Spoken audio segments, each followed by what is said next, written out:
예, 우리 인사 좀 하겠습니다. 메리 크리스마스. 다시 한 번 더 합니다. 우리 영상으로 집에서 영상 보시는 분들도 서로 옆에 있는 분들하고 인사합니다. 메리 크리스마스. 예, 성탄의 기쁨과 축복이 여러분들과 함께 하기를 축원합니다. 오늘 여기 현장에 오신 분들하고 또 영상으로 보시는 모든 분들 주님의 이름으로 환영합니다. 여러분들의 들어오심을 환영합니다. 아까도 말씀드렸지만 내년도에는 정말 한 사람도 빠짐없이 다 교회에 올라와서 꽉꽉 정교인들이 찬 가운데 성탄 축하 예배 드리게 될 줄로 믿습니다. 오늘은 하나님께는 영광, 사람에겐 평화라는 제목으로 말씀을 드립니다. 오늘은 예수님의 생신일인데 몇 번째 생신일일까요? 오늘이 2020번째 생일입니다. 왜냐하면 예수 그리스도의 탄생을 1년으로 계산해서 올해가 2020년이 됐기 때문에 그렇습니다. 예수 그리스도의 탄생을 기준으로 해서 BC와 AD로 나누는 겁니다. 역사가 두 개로 나누어집니다. 예수님이 오시기 전과 예수님이 오신 후로 나누어집니다. 교회에서는 주전, 주후라 그럽니다. 주님이 오시기 전, 주님이 오신 후 이렇게 이제 연도를 쓰기도 합니다. 꼭 그렇게 써야 되는 건 아닌데 그렇게 쓰고 있습니다. 예수님이 태어나신 때는 로마 제국의 아구스도 황제가 통치할 때입니다. 그리고 구레뇨가 수리아의 총독으로 있을 때 그때 예수님이 태어났습니다. 그때 또 구레뇨가 천하로 하여금 호적을 하라. 그때 호적을 로마 제국에서 처음 했다 그랬습니다. 예수님이 그때 태어났기 때문에 예수님은 신화나 전설이나 소설 속의 인물이 아닙니다. 역사적으로 실제 했던 인물입니다. 예수님의 탄생은 바로 로마 제국 아구스도 황제 때 태어났다 이렇게 볼 수가 있습니다. 그런데 예수 그리스도의 탄생을 보면 참으로 신기롭고 또 이해가 잘 안 가는 그런 부분들이 있습니다. 원래 삼위일체 하나님이신데 사람이 되셔서 그것도 어린아이로 태어나신 것입니다. 전능하시고 크신 하나님이 나약하고 작은 어린아이로 태어났는데 왜 그렇게 되셨는지 우리가 이해하기가 어렵습니다. 또 이해하기 어려운 것은 왕이신데 예수님은 왕궁에서 태어나지 않고 여관이 없어서 마구간에서 태어났고 말구유, 말밥통에 강보로 싸서 뉘어졌습니다. 만왕의 왕이신데 말들이 자는 추한 마구간에서 탄생하신 것입니다. 따뜻한 방이 아닌 말구유에 뉘어졌습니다. 가장 높으신 분이 추하고 낮은 곳에 오신 것입니다. 왜 그렇게 하셨는지 선뜻 이해가 잘 안 됩니다. 그리고 천지를 창조하신 주인이시고 부요하신 분이 가난한 요셉과 마리아의 집에서 태어나셨습니다. 이해가 잘 안 됩니다. 왕이면 어디서 태어나야 되겠습니까? 수도 예루살렘의 왕궁에서 태어나야 하는데 예수님은 아주 작은 마을 베들레헴에서 태어나셨습니다. 그리고 나사렛이라는 동네에서 자라나셨습니다. 메시아 탄생 소식을 제일 먼저 누구에게 알려야 되겠습니까? 왕궁에 알리면 금방 온 세계에, 온 나라에 퍼져나갈 건데 가난한 목자들에게 제일 먼저 알리셨습니다. 죄가 전혀 없는 거룩하고 의로우신 분이 거룩하고 의로운 사람을 만나야 당연한데 죄인을 만나 주셨습니다. 온 백성, 죄에 빠진 온 백성을 만나기 위해서 이 세상에 오셨으니 그것도 이상합니다. 이렇게 볼 때에 예수 그리스도의 탄생은 신비롭고 또 불가사의하고 이해가 안 됩니다. 우리 인간의 생각과 머리로는 전혀 이해가 안 되지만 그러나 언제 이해가 됩니까? 언제 알아집니까? 믿을 때 예수님 믿으면 그 모든 것들의 그 문제가 다 해결되고 이해가 되어지는 것입니다. 믿으면 자동적으로 다 알아지는 줄 믿습니다. 순간적으로 알아지는 줄 믿습니다. 예수님이 탄생하셨을 때 베들레헴 들판에서 양떼를 목자들이 지키고 있었는데 그때에 주의 영광이 그곳에 비쳤다 그랬어요. 그러니까 주님이 그곳에 하나님이 그곳에 나타나신 것입니다. 하나님의 영광이 목자들을 비췄습니다. 그리고 천사들이 그들에게 이제 말씀을 전달했습니다. 무서워하지 말라. 보라, 내가 온 백성에게 미칠 큰 기쁨의 좋은 소식을 너희에게 전하노라. 오늘 다윗의 동네에 너희를 위하여 구주가 나셨으니 곧 그리스도 주시니라. 너희가 가서 강보에 쌓여 구유에 뉘어 있는 아기를 보리니 이것이 너희에게 표적이니라. 온 백성에게 미칠 큰 기쁨의 좋은 소식은 오직 한 가지입니다. 바로 너희를 위하여 구주가 나신 소식이라고 했습니다. 성탄은 온 백성에게 큰 기쁨을 주는 좋은 소식, 즉 굿뉴스입니다. 그럼 왜 그러면은 성탄이 온 백성에게 큰 기쁨을 주는 좋은 소식일까? 그것을 우리는 어디서 알 수 있냐면 천군 천사의 찬송 가사 속에 그 해답이 들어 있습니다. 천군 천사가 갑자기 동원이 되더니 이 천국 천상교회에 찬양됩니다. 천군 천사는 천국의 찬양대, 천국교회의 찬양입니다. 그 찬송을 어떻게 불렀습니까? 지극히 높은 곳에서는 하나님께 영광이요, 땅에서는 하나님이 기뻐하신 사람들 중에 평화로다 그랬어요. 그러니까 예수님의 탄생이 하나님께는 영광이고 사람에게는 평화가 된다고 했습니다. 그러면 우리가 한번 깊이 생각을 한번 해봅시다. 예수님의 탄생이 어떻게 해서 하나님께 영광이 되는 것인가? 지극히 높이 계신 하나님께 영광을 돌리는 일이 되는 것인가? 예, 그것은 그 태어난 그 아기가 구주기 때문에 그렇습니다. 구원의 주님이시기 때문에 그렇습니다.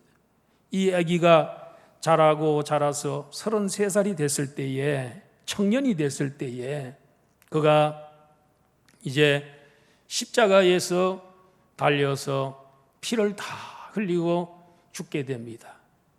그리고 죽은 지 3일 만에 부활하셨습니다. 그리고 그 후로는 영원히 죽지 아니하고 살아 계시게 됐습니다. 그분이 왜 죽으셨습니까? 이 온 백성의 죄를 죗값을 짊어지고 대신해서 죽어주신 것입니다. 죄인들을 대표해서 아담이 첫 번째 대표자라면 예수 그리스도는 둘째 아담으로 오셔서 온 인류의 죄를 다 짊어지고 세상 죄를 짊어지고 십자가에서 죽어주심으로 말미암아 모든 죄를 제거해 주셨습니다. 죄와 사망에서 해방시켜 주셨습니다. 그리고 그들에게 구원을 선물로 주셨습니다. 하나님의 자녀가 되게 하셨습니다. 그러니까 온 백성에게 미칠 큰 기쁨의 좋은 소식은 십자가의 복음이요 부활의 복음인 줄로 믿습니다. 죄인을 대신하여 십자가에서 그분이 죽어주셨다는 것, 그리고 모든 죄인들에게 영생을 주시기 위해서 3일 만에 부활하셨다는 것, 이 십자가의 복음과 부활의 복음이야말로 온 인류가 가장 기뻐해야 될 복음이고 온 인류에게 반드시 미쳐야 될 복음인 줄로 믿습니다.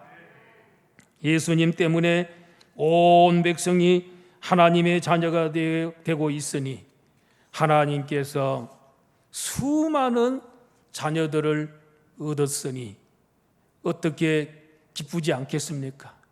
어떻게 하나님께서 영광을 받지 않겠습니까? 오늘 우리 교회만 해더라도 우리 하나님의 자녀들이 몇 명입니까? 수백 명이 된단 말이에요. 할렐루야. 이 하나님의 자녀 한 사람이 얼마나 귀합니까? 요사이는 자녀들을 많이 놓지 않습니다. 그저 1명 내지 2명만 놓습니다. 그렇기 때문에 그 자녀가 아파도 안 됩니다. 하여튼 뭐 무슨 일이 있으면 안 됩니다. 하여튼 그 우상처럼 사랑합니다. 우상 참으로 사랑합니다. 귀하기 때문에 그런 겁니다. 그런데 우리 하나님은 우리 안양 북부교회만 해도 수백 명의 자녀들이 있으니 어떻게 여러분 우리 하나님께서 기쁘지 않겠습니까? 하나님께서 어떻게 영광을 받지 않겠습니까?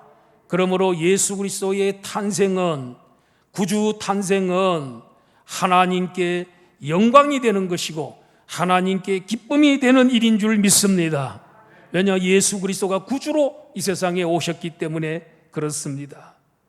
하나님이 왜 어린아이가 되어서 오셨을까요?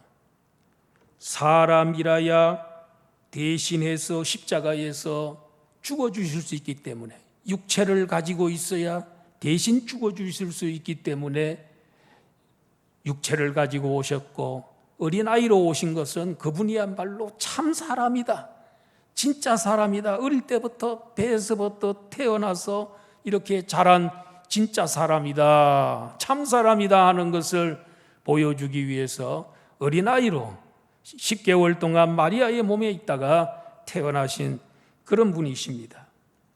왕인데 왜 왕궁에서 태어나지 않고 말구유에서 태어나셨을까요? 이 세상에 낮은 사람들과 가난한 사람들과 소외된 사람들의 친구가 되셔서 그들을 구원하시기 위함인 줄로 믿습니다. 그리고 천지의 주인이신 주님이 왜 가난한 집에서 태어나셨을까요? 가난한 자들을 구원하여 하나님의 무한한 자원을 그들에게 부어주셔서 그들로 하여금 부요한 자가 되기 위해서 영원히 부자로 살아가게 하기 위해서 가난한 집에 오신 줄로 믿습니다. 왕인데 왜 베들레헴에서 태어났나요? 요셉이 다윗의 후손입니다. 유다 지파 다윗의 후손입니다. 그렇기 때문에 하나님이 다윗에게 너의 후손이, 너의 씨가 이제 앞으로 태어날 건데 그가 영원한 왕이 될 거다. 그가 성전을 지을 거다. 성전을 짓고 나는 그의 왕위를 영원히 경고케 한다는 바로 그 예수 그리스도 메시아가 너희 후손 가운데서 나온다 그랬는데 1000년 만에, 다윗이 약속한 후 1000년 만에 예수 그리스도가 다윗의 후손으로 오셨습니다. 그렇기 때문에 다윗의 고향이었던 베들레헴, 바로 그 동네에서 예수님이 태어나신 것입니다. 메시아 탄생 소식을 왜 왕궁에 먼저 알리지 않고 가난한 목자들에게 먼저 알리셨을까요? 그것은 예수 그리스도가 목자이기 때문에. 예수님은 선한 목자입니다. 선한 목자는 양들을 위해서 목숨을 바칩니다. 바로 목자는 목자를 잘 이해합니다. 목자이신 예수 그리스도를 목자이시기 때문에 그 목자들에게 나타나셨습니다. 하나님은 언제 제일 기뻐하시고 영광을 받으실까요? 생명을 구하는 일을 할 때입니다. 온 백성에게 복음을 전하여 그들로 하여금 믿게 만들고 하나님 자녀가 되게 할 때 하나님 가장 기뻐하시고 영광 받습니다. 복음을 믿어야 죽지 않고 영생을 얻게 되는 것입니다. 오늘날 코로나 바이러스 지금 사회적 거리두기 2.5단계입니다. 거기에다가 며칠 전에는 행정명령, 수도권 행정명령을 발의해서 5명 미만 그 사적 모임을 갖지 마라, 이런 명령이 내려져 있습니다. 참 모든 것들이 다 지금 막혀 있는 그와 같은 답답한 이런 때를 맞이했습니다. 코로나 바이러스 때문에 예방 수칙을 철저히 지키고 있습니다. 마스크를 쓰고 손을 씻고 거리 두기를 해도 여러분 근본적으로 해결되는 건 아닙니다. 임시 방편일 뿐입니다. 근본적인 해결책은 뭐겠습니까? 백신을 맞아야 코로나에 걸리지 않습니다. 또 어쩌다가 이미 코로나에 걸린 사람들은 치료제를 사용해야 합니다. 그래야만이 이제 그렇게 되면 안성맞춤이지요. 예방 접신을 접종을 하고 또 어쩌다 걸리면 또 치료제를 맞고 그렇게 하면은 다 해결되지요. 그러나 이 화이자와 모더나 백신이 아무리 좋아도 여러분 이것도 보니까 95% 효과라 그럽니다. 앞으로 더 효력이 좋아지겠지요. 그건 이 육신의 이 코로나 바이러스는 해결할 수 있습니다. 치료해 줄 수 있다고 봅니다. 그러나 죄의 싹선 사망인데 죄를 짓고 죽은 사람을 살려서 영생하게 하는 백신, 치료제는 없을까? 그것은 오직 예수님뿐입니다. 예수님이야말로 죄인이 죄에 오염되고 죄에 물들어 있는 죄인이 죄에 더 이상 물들지 않도록 그렇게 하는 백신이 되시고, 예수님이야말로 이 죄에 물든 사람을 영생으로 인도하고 구원시켜주는 치료제도 되시는 줄 믿습니다. 예수님이라는 백신하고 예수님이라는 치료제보다도 더 좋은 치료제가 없어요. 예수님이 코로나 이 죄의 치료제고 백신입니다. 그 백신 맞으면 여러분 이제 죄에 오염되지 않습니다. 그 백신 맞으면 죄를 지었다 할지라도 용서받고 또 다 시선받고 영생을 얻게 되는 줄로 믿습니다. 예수 그리스도의 이 십자가의 복음과 부활의 복음이 모든 죄를 제거하고 사망에서 영생으로 인도하는 명약 중의 명약입니다. 오직 그거밖에는 없습니다. 예수님의 말로 백신이고 치료제인 줄로 믿습니다. 어떤 분이 죄와 코로나의 이 닮은 점에 대해서 이렇게 연구를 좀 했습니다. 첫째로는 눈에 잘 보이지 않는다. 이 백신의 코로나 분말이 우리 눈에는 잘 안 보입니다. 그러나 그 코로나의 균이 분명히 있습니다. 그렇기 때문에 전파되는 것입니다. 그래서 죄도 마찬가지입니다. 우리 눈에 안 보이지만은 이 죄를 짓게 되면은 정말로 이 죄가 그 사람을 망치는 겁니다. 또 몸과 마음을 파괴시키는 것이라고 했습니다. 코로나에 걸리면 몸을 굳게 만듭니다. 굳어지게 만듭니다. 특별히 폐렴이기 때문에 폐를 굳어지게 만드는 것입니다. 그리고 마음에 큰 두려움을 주고 절망하게 만듭니다. 죄도 마찬가지입니다. 죄를 지면은 마음이 굳어지고 영이 굳어지고 그리고 그 사람으로 하여금 절망하게 만들고 두려워하도록 만드는 것입니다. 그리고 사람과 사람 사이에 거리를 두게 합니다. 코로나 확진자가 되면 격리시킵니다. 그 마찬가지로 죄를 지은 사람은 사람들과 어울리지를 못하고 피하여 숨습니다. 그리고 도망을 갑니다. 사람들하고 격리시키는 작용을 합니다. 그리고 그것은 전염이 된다는 겁니다. 죄도 전염시켜서 가까이 있는 사람들을 오염시킵니다. 그래서 무증상 감염자가 참 많다 그러잖아요. 그들이 문제인 것입니다.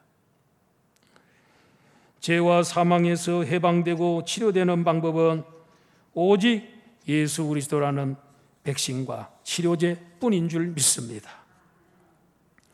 온 백성에게 미칠 큰 기쁨의 좋은 소식은 예수 그리스도의 십자가와 부활의 복음, 즉 예수 그리스도입니다. 그 복음을 믿는 자는 영생을 얻고 하나님의 자녀가 되므로 우리가 복음을 전할 때 하나님이 가장 기뻐하시고 영광을 받습니다. 그러므로 성탄은 지극히 높은 곳에 계시는 하나님에게 영광이 되는 일인 줄 믿습니다. 그리고 땅에 있는 사람들에게는 평화를 준다고 했습니다. 왜 땅에 있는 사람에게 예수님의 탄생이 평화를 가져옵니까?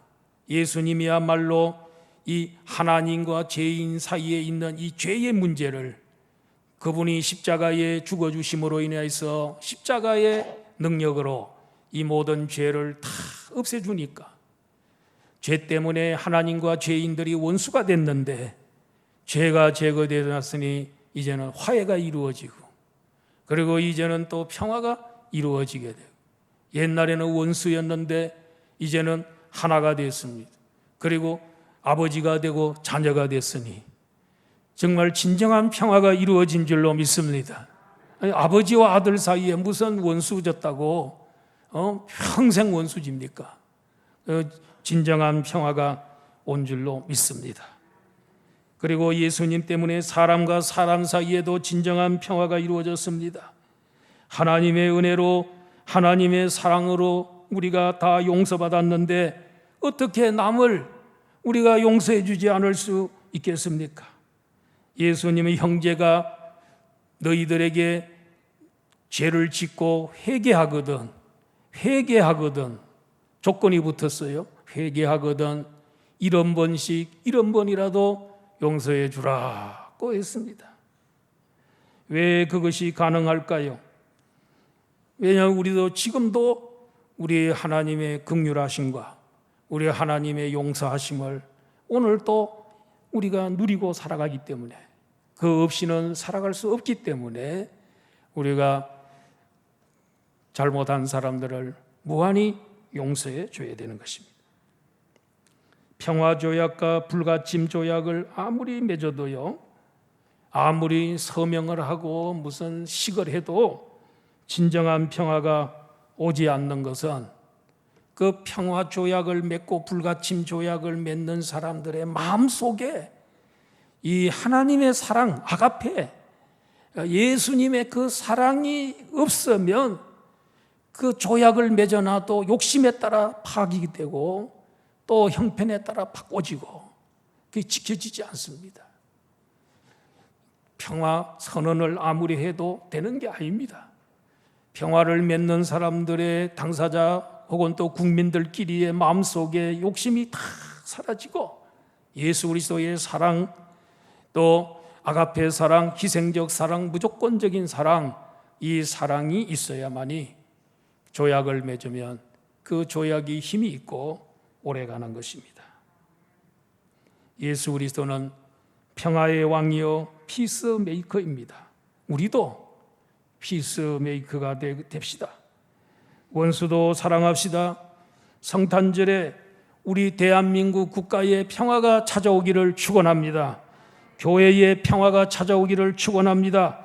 가정의 평화가 찾아오기를 축원합니다.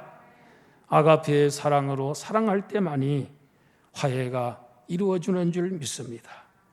예수 그리스도의 탄생은 하나님께는 영광이고 땅에 있는 사람들에게는 진정한 평화를 가져옵니다. 예수 그리스도는 이 세상의 소망이요 또 예수 그리스도는 이 세상의 해답입니다. 구주 탄생을 우리는 진심으로 축하드립니다. 메리 크리스마스입니다. 오늘 즐거운 성탄절입니다. 이런 놀라운 이 축복이 여러분들에게 함께하기를 주의 이름으로 축원합니다. 기도하겠습니다.